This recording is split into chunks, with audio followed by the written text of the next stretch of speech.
이곳에 오신 분들 많이 환영하고요. 또 우리 박은옥 집사님 오셨네요. 네, 할렐루야. 우리 박은옥 집사님이 공무원 시험에 합격해서 지금 주무관으로 근무하고 계십니다. 예, 축복합니다. 네. 아무튼 우리 서로 축복하고 귀한 말씀 속에 우리가 들어가면서 우리 주님의 말씀에 귀 기울이면서 은혜 받는 시간 갖도록 하겠습니다. 여러분, 우리 오늘 설교 제목을 한번 잠깐 눈여겨보시죠. 하나님이 사시는 그곳. 하나님은 이 세상을 창조하셨는데 창조하신 그곳에 계실까요? 아니면 창조 밖에 계실까요? 아니면 창조하신 그곳에도 계시고 창조 밖에도 계시고 어디나 함께 계시며 우리와 함께 계시는 그분일까요? 특별히 저와 여러분과 함께 우리를 구원하신 백성들을 살펴보시기 위하여 특별히 저와 여러분과 함께 하시길 것을 믿습니까? 예, 그렇다면 우리 주님이 사신 곳을 대충 짐작을 해봐야 되겠죠? 우리 인생도 뭔가 좋은 집을 마련하고 새 집을 마련해서 안식을 누리려고 하지 않겠습니까? 그죠? 우리 많은 사람들이 1년에 어떤 인생의 계획을 잡을 때 내 집은 꼭 마련하고 그곳에서 한번 멋있게 알콩달콩 가족들과 함께 살겠다라고 하는 것은 우리 모두의 바람 아닙니까? 소망이죠? 그렇게 되기를 주의 이름으로 축복합니다. 예. 우리 하나님도 마찬가지예요. 그렇게 어느 사실 곳을 정하여서 그곳에서 누구와 함께 살까? 예, 하나님께서 구원하신 백성, 특별히 사랑 관계를 맺으시고 함께 알콩달콩 주고받고 사귐 속에서 살려고 계획을 하십니다. 우리는 이것을 일명 눈에 보이는 것으로 보면 설계라고 하는 것이죠. 계획을 잡는다는 것은 설계하는 거예요. 어떤 아파트나 주택, 우리가 살고 싶은 그 집을 마련하려고 하면 어떻게 그 집을 지을까? 어떻게 그 아파트를 설계할까? 주변 환경은 어떻게 해야 정말 안락하고 행복한 집에서 살 수 있을까? 이런 생각을 갖지 않겠습니까? 그러면 계획을 하셔야 되죠. 어디에 집을 마련할 것인가? 또 누구와 살 것인가? 주변에는 어떤 사람들이 오고 갈 것인가? 이런 것들을 다 계획을 하게 되는 거예요. 이걸 설계라고 하는 것이죠. 설계한 다음에 그대로 이제 설계된 내용대로 하나씩 하나씩 세워가는 것이 아니겠습니까? 세워가는 것을 우리는 공정이라고도 하고 시공한다고 그래요. 건축한다고 합니다. 건축이 다 완공됐어요. 준공식을 거행합니다.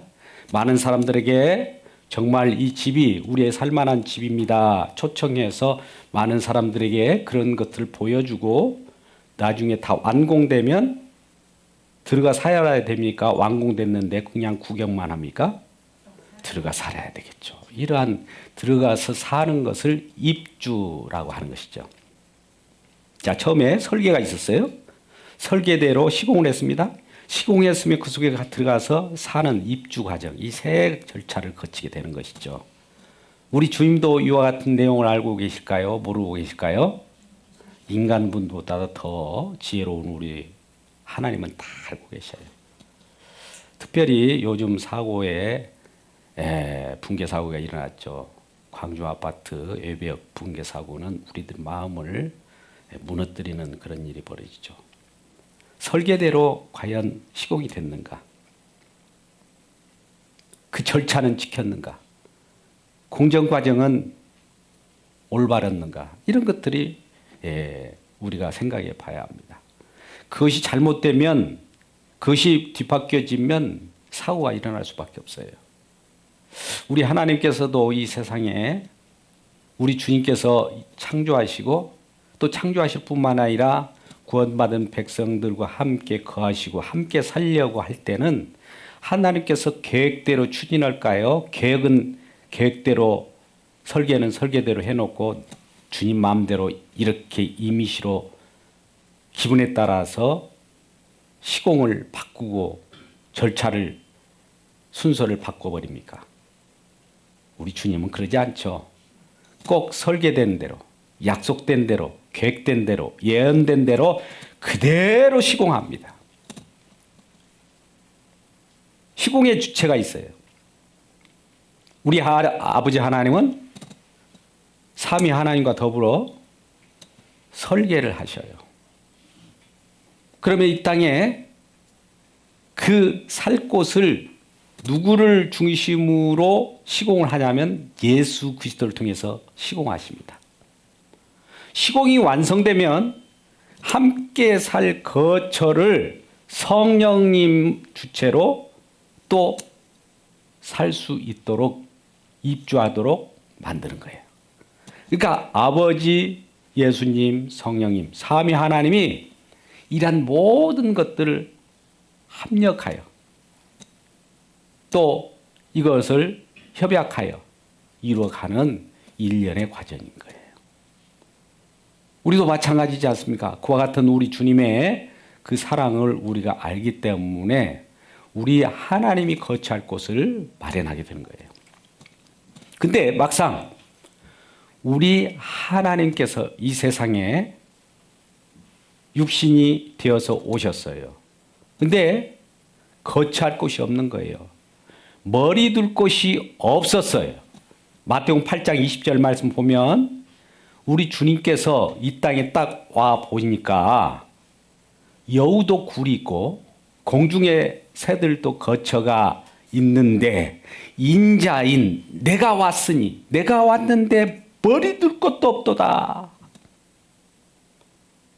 머리 둘 곳이 없다라고 하는 것은 뭡니까? 내가 쉴 곳이 없다. 내가 앉아 있을 것도 없다. 내가 누워 있을 것도 없다.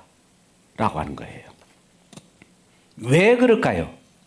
이 세상에 와보니까 어떤 현상이 벌어졌습니까? 이 세상이 우리 주님이 와서 정말 즐겁고 편안하게 기쁨으로 마음을 가지고 볼 수가 없을 정도로 죽어있는 세상이더라 이거예요. 왜 이와 같이 죽어있을까? 우리 하나님은 죽은 세상을 창조하지 않았습니다. 근데 외부에서 어떤 세력에 의해서 이 세상이 문제가 생긴 거예요. 침입에 들어오는 침입자가 있었다는 거예요. 이제 우리 주님께서는 그를 심판하시기 위하여 계획을 가지고 계신 거예요. 그 어둠의 세력이 있으면 이 땅이 죽어있는 세상 속에서 하나님의 백성들이 제대로 살 수가 없어요. 날마다 근심 걱정이죠. 불안 초조 공포 속에서, 두려움 속에서 살아갈 수밖에 없어요. 그런 속에서 살아갈 때 무슨 행복이 있고 안식이 있겠습니까? 아무리 고대광실을 지어놓고 살려고 해도 침입자들이 날마다 문을 두드리고 혹은 창문을 넘어서 침입해 들어온다면 그 속에서 우리가 제대로 살 수 있겠습니까? 여러분 어떠세요? 아무리 좋은 집을 지어놓고 이제 안식하자 하는데 날마다 공격해 들어오는 그런 침입자들이 생겼다고 봅시다. 어떻게 불안해서 살 수 있겠습니까? 그래서 우리 주님께서는 이러한 불안한 이 세상을 새롭게 정화시키려고, 새롭게 회복시키려고 하나님께서 원래 꿈꾸던 그 설계의 내용대로 회복시키려고 이제 작업을 시작합니다. 제대로 지어질 수 있는 집이 되도록 만들어 가신다는 겁니다. 여러분은 하나님께서 이와 같이 우리들에게 어떤 계획을 또 알려주시고 또 우리 주님께서 함께 살려는 계획 속에서 무엇은 일련의 과정을 가르쳐 주면서 그 일을 진행하게 되는데요. 그것은 이제 내가 알콩달콩 너희들과 함께 살 집들을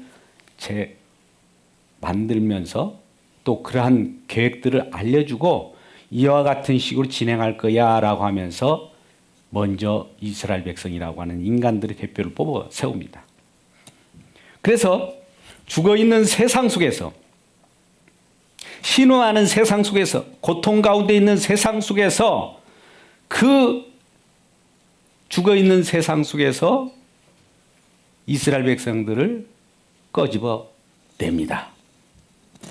어디로부터? 죽어있는 세상으로부터 구출해 냅니다. 이걸 출애굽. 신약식으로 표현하면 에클레시아. 에크, 어디로부터? 빼내다. 죽어있는 세상 속에서 구출해 내다. 구출되어 있는 그 이스라엘 백성, 구원받은 백성들을 이제 데리고 어디론가 새 집 마련된 곳으로 이동하게 되는 것이죠. 이 계획대로 우리 주님은 실행하게 되는 것이죠. 먼저 애굽이라고 하는 곳에서 이스라엘 백성들을 끄집어내고 그들을 먼저 잠깐 거처할 곳으로 인도합니다. 출애굽기 15장 17절 말씀, 여러분 함께 읽겠습니다. 출애굽기 15장 17절 말씀에 보면, 자, 함께 다 같이 이스라엘 백성들을 이렇게 애굽에서 꺼내어서 어디로 이동시키는지 한번 보시자고요. 시작. 주께서 백성을 인도하사 그들을 주의 기업의 산에 심으시리이다. 여호와여, 이는 주의 초소를 삼으시고 예비하신 것이라. 주여, 이것이 주의 손으로 세우신 성소로소이다. 애국에서 꺼내서 성소되는 곳으로 이동시킵니다. 성소. 처음에는 신의 산이라고 하는 그곳, 하나님이 기업의 산, 하나님이 장차 살아가야 할 그곳을 예표하는 그곳으로 인도하셔서 이곳은 앞으로 주의 처소, 주님께서 살 곳, 그것을 예비하신 곳이라고 그래요. 성소로 이동시키는 거예요. 이러한 성소로 이동시킨 이스라엘 백성들이 그곳에서 하나님의 통치의 법을 받고 또 하나님께서 어떻게 이스라엘 백성들을 인도하겠다라고 하는 약속을 받게 됩니다.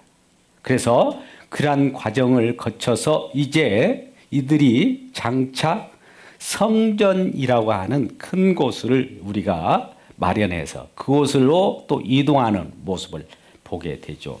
이 모습이 우리에게 나타나는 모습은 우리 신약 성경 속에서 잘 나타나지만 구약 성경을 살펴보면 어떤 것인지 아십니까?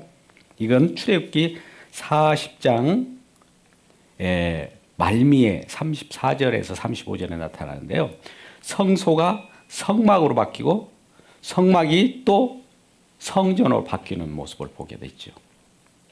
역대하 7장 1절에서 3절 말씀 보면 이제 솔로몬이 성전을 짓고 그 속에 우리 주님께서 임재하시면서 내가 이제 이 성전에 거할 것이다라는 말씀을 해요. 역대하 7장 1절부터 3절 말씀을 함께 읽겠습니다. 우리 역대하 7장입니다. 우리 1절부터 3절 말씀을 함께 읽겠습니다. 솔로몬이 성전을 짓고 나서 우리 성령, 우리 하나님이 어떻게 임하신가를 보겠습니다. 시작. 솔로몬이 기도를 마침에 불이 하늘에서부터 내려와서 그 번제물과 제물들을 사들고 여호와 영광이 그 성전에 가득하니 여호와 영광이 여호와의 전에 가득함으로 제사장들이 여호와의 전으로 능히 들어가지 못하였고 이스라엘 모든 자손은 불이 내리는 것과 여호와 영광이 성전 위에 있는 것을 보고 돌을 깐 땅에 엎드려 경배하며 여호와께 감사하며 이르되 선하시도다, 그의 인자하심이 영원하도다 하니라. 아멘. 자, 여호와의 영광이 어디에 가득했다고 그래요? 성전에. 자, 솔로몬이 성전을 봉헌합니다. 성전을 지었잖아요. 성전을 지고 있으니까 불이 내리면서 여호와께서 그 성전에 임하는 거예요. 여호와 하나님께서 성전에 임한다는 것은 거처, 살 곳을 마련한 그곳에 계시다는 거예요. 그러니까 이스라엘 백성들을 꺼집어내서 기업의 산인 신의 산이라고 하는 것을 성소로 삼고 그곳에서 또 이스라엘 백성들이 이 거처를 삼아낼 때에 그 하나님께서는 모세를 통해서 성막을 지켜야 합니다. 성막을 다 완성했던 출애굽기 40장 34절 35절에는 이 성막에 구름이 임하면서 여호와 영광이 강하게 임해요. 즉 하나님께서 그곳에 거처를 삼고 계시다는 거예요. 그런데 이러한 것들이 나중에 솔로몬 성전에 또 임하게 돼요. 그러니까 성소로부터 성막으로부터 성전과 같이 이와 같이 우리 주님께서 거처를 삼으시고 저와 여러분과 함께 사시려고 임하셨다는 거예요. 이 놀라운 은혜가 우리에게 임하기를 주의 이름으로 축복합니다. 그런데 이러한 성전을 만드는 과정 속에서 성전을 만들려고 하면 주춧돌이 있어야 되고 기둥이 있어야 되고 또 뚜껑이 있어야 할 거 아닙니까? 그런 과정의 시공 과정을 이루어져야 성전이 이루어질 거 아닙니까? 집이 이루어질 거 아닙니까? 하나님 거하실 처소가 생길 거 아닙니까? 그러려면 거기에서 필요한 그 재료들을 취할 거 아니겠어요? 여기저기서 재료들을 취하게 되는데 열왕기상 6장 7절 말씀 보면 어디에서 이 재료, 성전을 만들 재료들을 구해 오는가 봤더니 열왕기상 6장 7절과 같은 곳에서 말씀한 바와 같이 재료들, 성전 재료를 삼으신다고 해요. 같이 읽어보겠습니다. 시작. 이 성전은 건축할 때 돌을 그 뜯는 곳에서 다듬고 가져다가 건축하였으며 건축하는 동안에 성전 속에서는 방망이나 도끼나 모든 철연장 소리가 들리지 아니하였다. 여러분, 성전을 짓고 집을 짓고 아파트를 짓고 거룩한 하나님께서 거하실 곳을 만드실 때 이 건축할 때 돌을 뜨는 곳, 돌을 취하여 오는 곳. 여러분 어렸을 때 이런 경험이 있는지 모르겠어요. 어떤 산중에 보면 큰 바위가 있어요. 뭐 석수쟁이들이 막 정으로 탕탕탕탕 막 깨는 그런 소리를 들었을 거예요. 거기에다가 큰 난포 다이아만트를 넣어가지고 팍 터뜨려서 돌이 깨지고 그것을 취에다가 실어 날리면서 많은 그 건축을 하는 그런 모습을 보셨죠. 저도 그 산에서 나무를 하다가 느닷없이 그 나무 하는 와중 속에 큰 소리가 들려요. 바위를 깨는 그곳에 석수쟁이들이 큰 소리로 피하세요! 라고 하는 거예요. 다이나마이트가 막 터뜨린 거예요. 돌을 쪼아가지고 깨뜨린 거죠. 그 석재를 이제 재료 삼으려고 하는 거예요. 그러면 우리는 나무 뒤에 숨고 있다가 바위가 막 이렇게 그냥 사방팔방으로 이렇게 흩어지는 그런 모습을 보는데 그 보호되기 위해서 우리도 그 나무 밑에 숨는 그런 모습을 봤습니다만 그렇게 이 산에서 돌을 뜯어서 돌을 깨서 그것을 그곳에서 다듬어서 가져와요. 건축하는 그곳에는 그냥 짜맞추기만 하면 되는 거예요. 짜맞춘 곳에서 깨고 그러지 않아요. 다듬는 것도 그 현장 속에서. 저와 여러분을 하나님께서는 성전 삼으시고 기초 삼으시고 요한계시록에는 보석과 같이 여러 보석으로 삼으시려고 이미 세상 속에서 구별해서 취해서 뽑아서 선택해서 취해온 성전의 재료입니다. 그러니 이쪽에서 깨어올 때나 저쪽에서 깨어올 때나 쪽에서 깨어올 때나 다 다듬어서 와요. 그러면 성전 속에서는 그대로 서로 결합만 하면 돼요. 연결만 하면 돼요. 그러니까 성전 짓는 그 성전 위치에서는 철연장 소리가 들리지 않아요. 하나님 미리 다른 데서 취하여서 골고루 쓰일 만한 자들을 다 모아오는 거예요. 어떤 사람들은 기초석으로서 바탕이 될 수 있는 그런 돌이 되는 거고, 어떤 자들은 그 또 쐐기같이 뾰족뾰족한 자들도 있을 거예요. 날카롭게 된 그러한 돌들도 올 거 아닙니까? 아니 날카로운 뾰족한 돌은 싫어. 너희들은 이 성전 건축하는데 교회 재료를 쓸 수 없어. 오지 마. 이럴 수가 없는 거예요. 이런 사람 저런 사람 모난 사람 둥근 사람 원만한 사람 다 하나님께서 취하여서 교회에서 결합시키는 거예요. 연결시켜요. 그렇게 되어 갈 때 성전이 건축이 되지 않겠습니까? 이렇게 건축된 성전은 이제 다 완공되었을 때 어떻게 완공이 되었는가? 우리는 성전이라고 할 구약적 개념으로 구약에서 가장 성전에 대한 내용이 어디에 나와 있느냐면 에스겔서에 나와 있습니다. 에스겔서에 보면 그 성전이 48장에 잘 나와 있어요. 우리 에스겔서 48장 35절 말씀을 한번 성전이 완공되고 나서 어떻게 우리 주님이 임하시는가 한번 보시자고요. 같이 읽겠습니다. 시작. 그 사방의 합계는 18,000척이라. 그날 후로 그 성읍의 이름을 여호와의 산마라 하리라. 자, 성전 성읍 다 완공됐어요. 그 완공된 곳에 여러 이 규모를 지금 제시하고 있습니다. 에스겔 환상 가운데 선지자가 그 곳에 여호와 산마라. 따라서 해봅시다. 여호와 산마. 예, 여호와께서 거기 계시다 이 말이에요. 자, 성전이 완공되다 보니까 이제 여호와께서 그곳에 입주하고 계시는 거예요.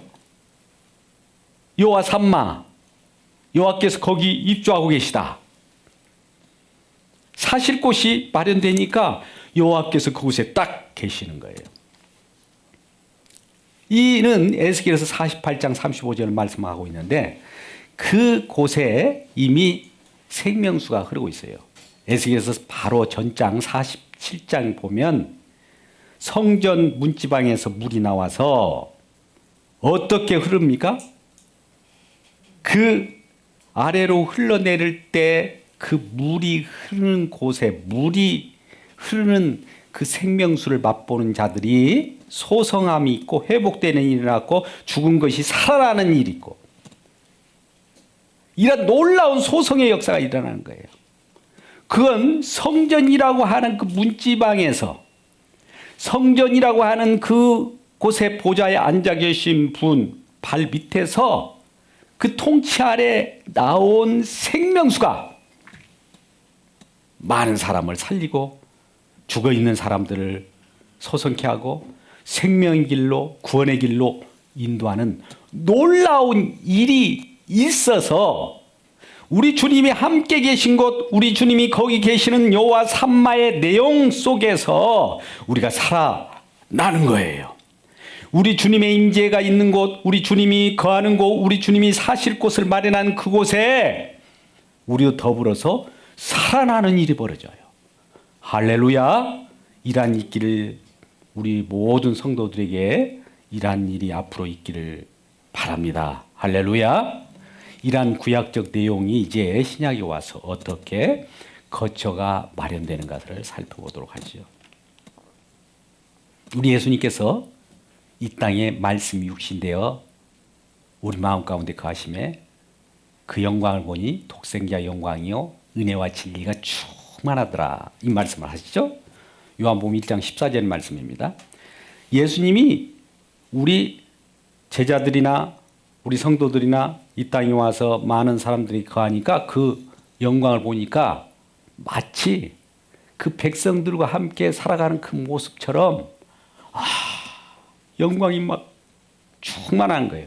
아까 성소에 성막의 성전의 영광이 여호와의 임재가 충만하듯이 예수님께서도 이 땅에 와서 이 자기 백성들이 거하는 모습을 보니까 그 영광이 은혜가 충만하는 거예요.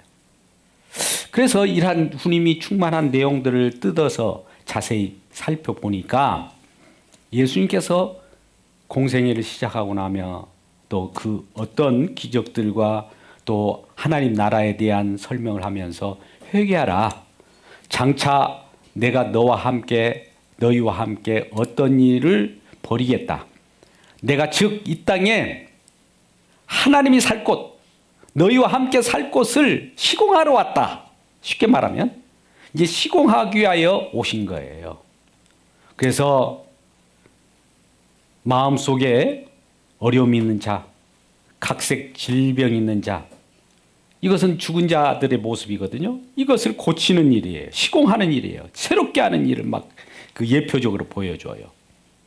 그렇게 보여주면서 이제 내가 궁극적으로 완공하는 일을 할 것이다.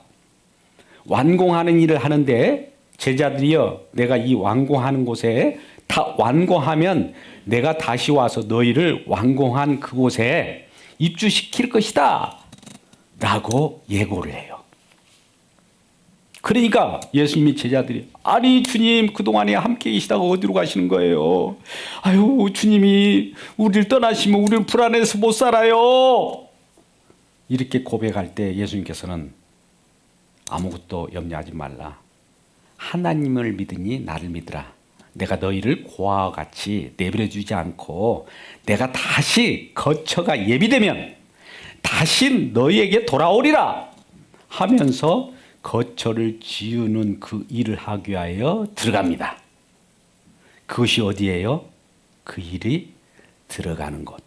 그 입주하는 그 공간, 그것을 만들기 위하여, 그 시공하기 위하여 들어가는 그 출구와 입구로 들어가는 길이 있어요. 그 길을 갑니다. 근데 그 입주하는 그 길이 쉬운 길이 아니었어요. 죽음의 길이었습니다. 우리 주님이 이스라엘 백성들 또 저와 여러분을 함께 사시려고 피로 값주고 사기 위하여 자기 몸을 희생하고 자기 몸을 죽임에 넘겨두는 그 일을 벌이는 거예요. 그 일을 하기 위하여 자기 피로 이스라엘 백성, 영적 이스라엘 백성, 저와 여러분 구원받은 백성을 사시려고 가게 됩니다. 누가 뭐라고 하든 왜 그 길을 갑니까? 아니야, 그 길을 가야 돼. 하나님이 설계도는 그렇게 되어 있어. 이미 이 세상을 창조하기 전에 아버지와 아들과 성령 삼위 하나님이 그렇게 이 협약을 했어. 그러니까 설계도대로 나는 그 길을 가야 돼. 그 길을 통해서 내가 그 집을 지어야만 돼 하면서 완공하는 그 길로 가게 됩니다. 그러면 그 길을 가면서 그 완공하는 그 시공을 완성, 준공했을까요? 못했을까요? 어디에 나타납니까? 요한복음 19장 30절 말씀 보시죠. 요한복음 19장 30절 말씀 같이 읽겠습니다. 시작. 예수께서 신 포도주를 받으신 후에 이르시되 다 이루었다 하시고 머리를 숙이니 영혼이 떠나가시니라. 다 이루었다. 살 집이 마련된 거예요. 완공된 거예요. 시공이 끝난 거예요. 다 이루었대요. 하나님의 뜻대로, 아버지의 뜻대로, 설계도대로 다 이룬 거예요. 우리 주님께서 이뤘다면 이룬 거예요. 이루어셔서 입주를 완공하고 저와 여러분이 피로 사신 그 백성들도 입주할 저와 여러분을 다 작정하고 그 속에 함께 살기로 예정된 자들을 다 모으셔요. 그러면서 이 다 이루었다 하시고 머리를 숙이시니, 자 보세요. 다 이루었어요. 완공하고 머리를 숙이시니 영혼이 떠나갔다. 여러분, 예수님께서 아까 우리가 처음 초반에 이 땅에 오셔서 머리 둘 곳이 없다고 그랬잖아요. 그랬죠? 근데 제가 오늘 요한복음 19장 30절에 다 준공하고 나서 머리를 숙이시니, 이 머리를 숙이신다는 말을 원어대로 그대로 보면 머리를 둘 곳을 예비하시니 그런 거예요. 머리를 둘 곳을 이리 만들어 놓으셨어요. 이제 머리가 어디인가 지금 둘 거예요. 머리 둘 곳을 예비하시니 영혼이 이제 그때서야 떠나는 거예요. 다 완공. 그러면 머리는 어디로 갈까요? 예, 누가 답을 잘 하셨어요. 머리가 교회로 간 거예요. 여러분, 머리가 교회로 갔어요. 여러분, 오늘 에베소서를 보고 있잖아요. 에베소 1장 22절 말씀 보세요. 에베소서 1장 22절. 머리를 숙이니, 머리를 두시니, 이런 말이에요. 어디다 머리를 두셨을까요? 어디다 안식처를 두셨을까요? 봤더니 1장 22절 같이 읽어봐요. 시작. 또 만물을 그의 발 아래 복종하게 하시고 그를 만물 위에 교회로 머리로 삼으셨느니라. 할렐루야. 교회의 머리로 삼으셨어요. 그런데 또 우리는 골로새서 1장 18절 말씀을 다시 한번 더 봐요. 같이 읽겠습니다. 시작. 그는 몸인 교회의 머리시리라. 그가 근본이시오 죽은 자들 가운데 먼저 나시니 그는 친히 만물의 으뜸이 되려 하심이라. 자, 그가 머리가 되시려고, 즉 이 교회의 머리가 되시고 교회는 그의 몸이지 않습니까? 그러면 머리가 되는 이유가 봤더니 으뜸이 되게 하시려고. 우리 주님은 만왕의 왕이십니다. 그는 전능자입니다. 그는 으뜸이셔요. 그러니까 우리 주님께서 이 땅에 오셔서 머리가 되셔서, 머리가 되신다는 것은 내가 으뜸이야, 내가 최고야, 내가 전능자라는 것을 선포하시면서 우리 몸을 만들어가는 거예요. 몸을 만드는 거예요. 이 몸은 머리에 의해서 만들어지는 거예요. 그러니까 이 머리가 어디에 있는가 봤더니 오늘 본문 말씀으로 들어와요. 에베소서 우리가 2장 19절부터 22절 말씀을 보는데요. 이 머리가 어디로 왔는가 한번 보시죠. 자, 21절 말씀 봅니다. 예수께서 친히 모퉁이 돌이 되셨느니라. 여러분, 예수님께서 20절 하반절이요. 예수께서 친히 모퉁이 돌이 되셨느니라. 이렇게 말씀하셔요.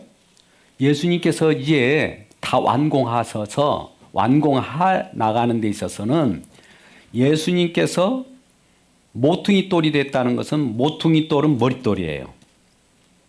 여러분, 머리라고 하는 머릿돌, 모퉁이 돌, 머릿돌이라고 하는 것은 건축하는 데서 머릿돌이 기준이에요.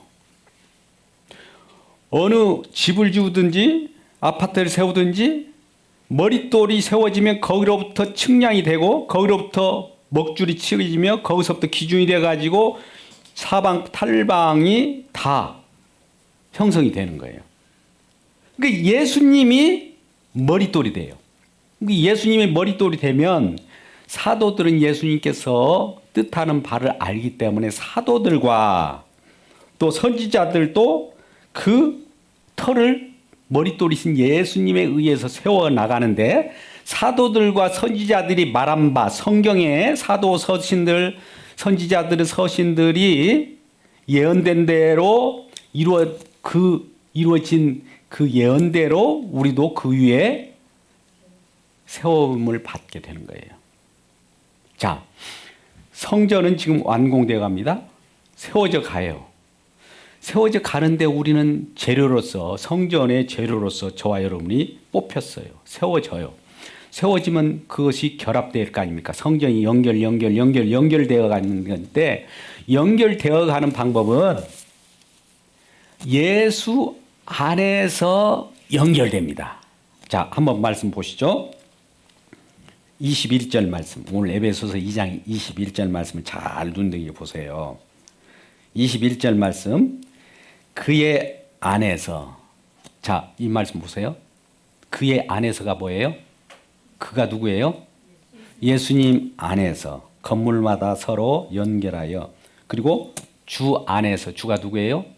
예수님 안에서 성전이 되어가고. 자, 예수님 안에서 연결되어 가고 지어져 가고 세워져 간대요. 자, 아까 시공은 누가 한다고 그랬어요? 예수님.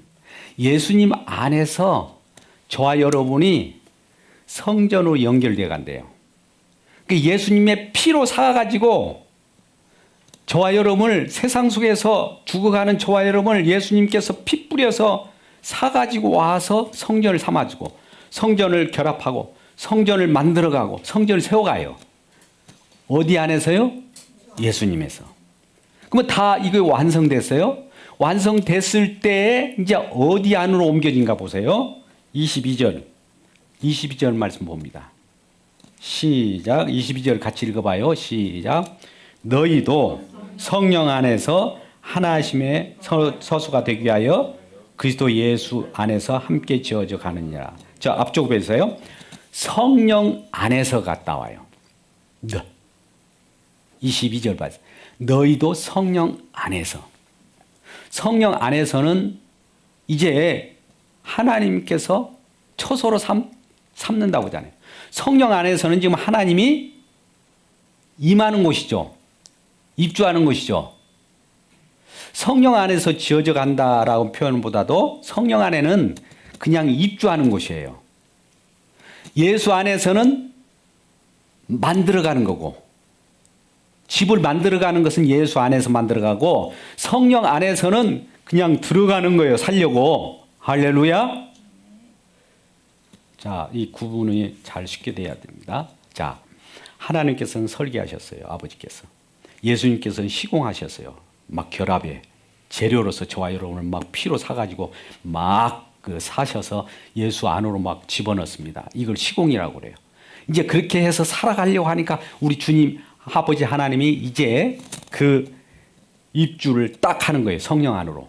그러면 어떤 일이 벌어집니까? 우리가 요한복음 14장 20절 말씀. 그때는 완성되고 나서 이제 우리가 살 곳에 임할 그때는 우리 한번 읽어보아요. 그날에는 시작.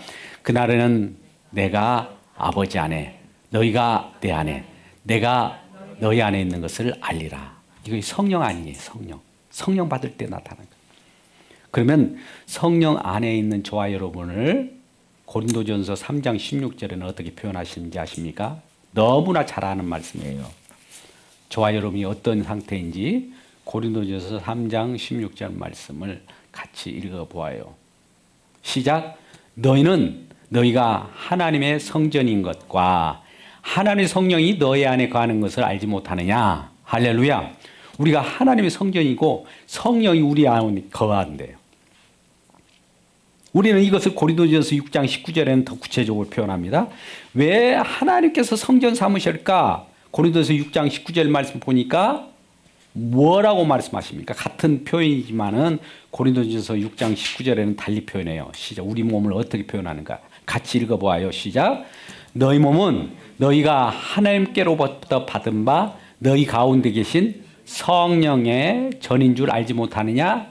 너희는 너희 자신이 쓰는 것이 아니라. 이제 우리는 우리 것이 아니에요. 하나님께서 우리를 뜨인 돌로 성전의 재료 삼으셔서 성전을 만드셨기 때문에 성전에 맞게 쓰임받는 하나님이 전이 되었기 때문에 이제 하나님께서 거하시면서 하나님께서 인도하신 대로 살아가는 그러한 성령의 전이 되는 거예요. 그러니까 성령이 우리 가운데, 마음 가운데 임하였어요. 그러면 우리 주님께서 저와 여러분께 살 공간을 만드셨다는 거예요. 그러면 우리 주님은 이외에 이제 삼위 하나님께서 저와 여러분과 함께 사시는 일이 벌어졌으니 입주가 완료된 거예요. 입주가 완료됐을 때 이런 일이 벌어지죠. 우리 입주가 완료되면 이제 우리 본문의 말씀 보면 19절에 그러므로 이제는 너희는 의인도 아니요 외인도 아니요 나그네도 아니요 오직 성도들과 함께한 시민이요 하나님의 권속이라. 하나님께서 권속 삼으시고 함께 하시기 위하여 이러한 성전을 만드셨는데 이것을 요한계시록 21장에서는 이와 같이 말씀합니다. 요한계시록 21장 1절 3절 말씀 가운데 3절 말씀은 특히 하나님께서 저와 여러분을 성전 삼으시고 이제 새하늘과 새 땅과 같은 예루살렘 성이 하늘로부터 거룩한 성이 내려오는 이 모습으로 거룩한 하나님의 시민으로 하나님의 백성으로 이렇게 신부가 단장하면서 내려온 것처럼 저와 여러분 신부 단장을 시켜가지고 내려와요. 그럴 때 아버지 하나님이 3절 말씀 보세요. 요한계시록 21장 3절 말씀. 아버지 하나님이 어떻게 보시는가 보세요. 두 번째 줄에 보라. 하나님의 장막이 사람들과 함께 계시니 하나님의 장막이 뭐예요? 하나님이 살 곳. 하나님이 사실 곳이 사람들과 함께 계시대요. 근데 살 곳에 계신데 그 본을 보니까 하나님이 누구와 함께 계세요? 거룩한 저와 여러분과 함께 계셔요. 또 그래서 하나님은 우리 하나님이 되고 우리는 그의 백성이 되는 거예요. 그런데 마지막 3절 하반절 끝부분 보세요. 하나님은 친히 그들과 함께 계십니다. 하나님이 친히 저와 함께 계시는 거예요. 함께 사귐 함께 행복을 누리려고 이제 여호와 삼마 함께 사는 집이 됐다는 거예요. 이러한 놀라운 우리 하나님의 사시는 그곳, 그것이 저와 여러분 교회 머리로서 예수님께서 이제 우리를 몸 삼고 저와 여러분과 함께 영원히 살 집이 마련된 거예요. 우리는 주님의 집입니다. 주님이 우리의 하나님이 되시고 우리는 그의 백성이 되셔서 영원토록 행복을 누리는 우리 모두가 되기를 주님의 이름으로 축원합니다. 기도하겠습니다. 아버지 하나님,